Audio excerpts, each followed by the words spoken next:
From the handpicked successor of a revolutionary leader to a figure at the center of a global political storm, the story of Nicolás Maduro is one of power, controversy, and a nation in turmoil.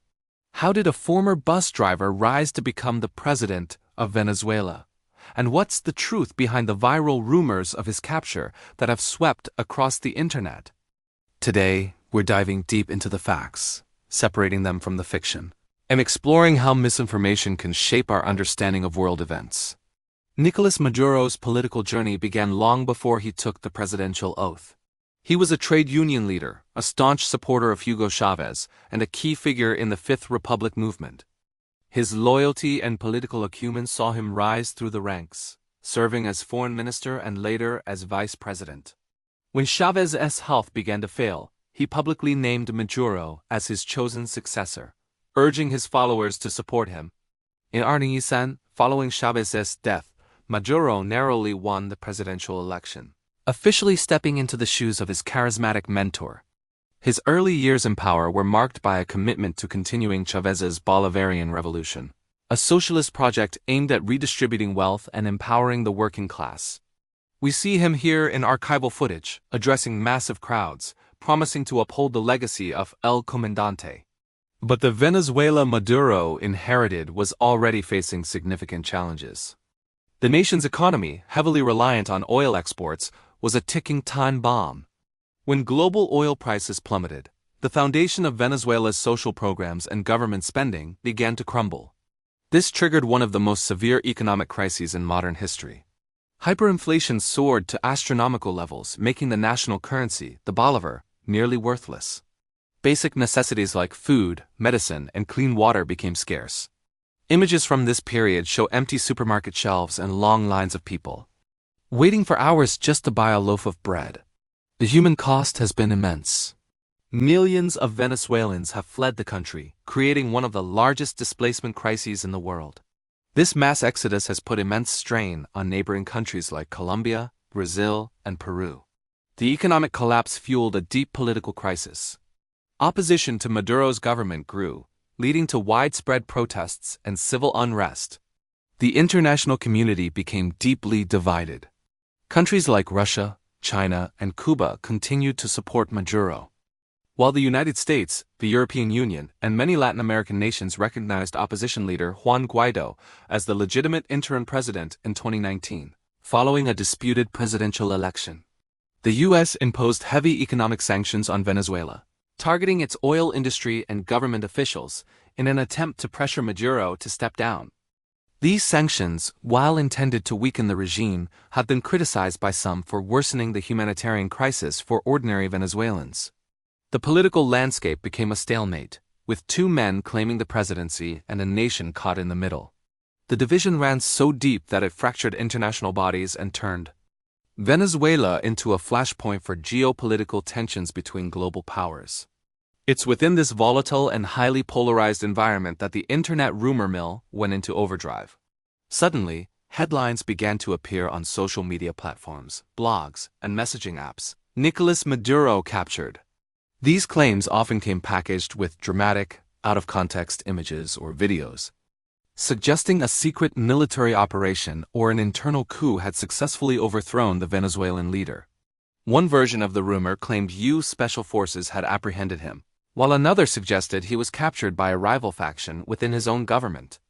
The posts spread like wildfire, shared thousands of times across Facebook, Twitter, and WhatsApp. People, desperate for a change in Venezuela or simply caught up in the drama, shared the news without verifying its authenticity. The emotional appeal was powerful, tapping into years of frustration and hope for a resolution to the country's crisis. So, where did these rumors come from, and is there any truth to them? The short answer is no. Major international news organizations with correspondents on the ground, such as Reuters, the Associated Press, and the BBC, have never confirmed these reports. Governments around the world, including the United States, have never announced such an operation. Maduro himself has continued to appear in public and on state television, conducting government business as usual, long after these rumors of his capture went viral. The claims seem to originate from anonymous social media accounts, hyper-partisan websites and content creators looking to capitalize on clicks and engagement. They often use old footage or misrepresent events to create a false narrative. For example, a video of a military exercise might be relabeled as Maduro's palace under siege. It's a classic case of disinformation, where fabricated content is created and spread with the intent to deceive. The goal is often to sow confusion, destabilize an already fragile political situation, or simply generate ad revenue from viral content. This entire episode serves as a powerful case study in how misinformation operates in the 21st century. In a world of information overload, our brains are wired to pay attention to shocking or emotionally charged headlines. Social media algorithms are designed to show us content that gets a reaction, which means sensationalist rumors often travel faster and further than sober, factual reporting. When it comes to complex geopolitical issues like the crisis in Venezuela, people are often looking for simple answers and dramatic resolutions. Disinformation preys on this desire. It creates an alternate reality that, for many, feels more compelling than the complicated and often slow-moving process of real-world diplomacy and politics. The consequences are serious. These rumors can incite false hope or unnecessary panic. They can deepen political divides and erode trust in legitimate institutions, including the media. When people can no longer distinguish between fact and fiction, it becomes incredibly difficult to have a productive public conversation about how to solve real-world problems. So, how can we protect ourselves from falling for this kind of manipulation? The first and most important step is to be a critical consumer of information. When you see a shocking headline, especially on social media, take a moment to pause before you react or share. Ask yourself a few key questions. Where is this information coming from? Is it a reputable news organization with a history of accurate reporting, or is it an anonymous account or a website you've never heard of? Look for corroboration. If a major world event like the capture of a head of state has truly happened, it will be reported by multiple credible news sources around the globe. It won't be a secret shared only on a handful of YouTube channels or Twitter accounts. Be wary of content that is emotionally manipulative or confirms your own biases too perfectly. Often, the most viral disinformation is that which tells us exactly what we want to hear. Finally, make it a habit to rely on trusted fact-checking organizations. Websites like Snopes, PolitiFact, and the fact-checking departments of major news agencies are dedicated to debunking these kinds of rumors. The story of Nicolás Maduro and Venezuela is far from over. It remains a complex and deeply human crisis that deserves our attention. But to truly understand it, we must commit to seeking out the truth, even when it's less exciting than the rumors.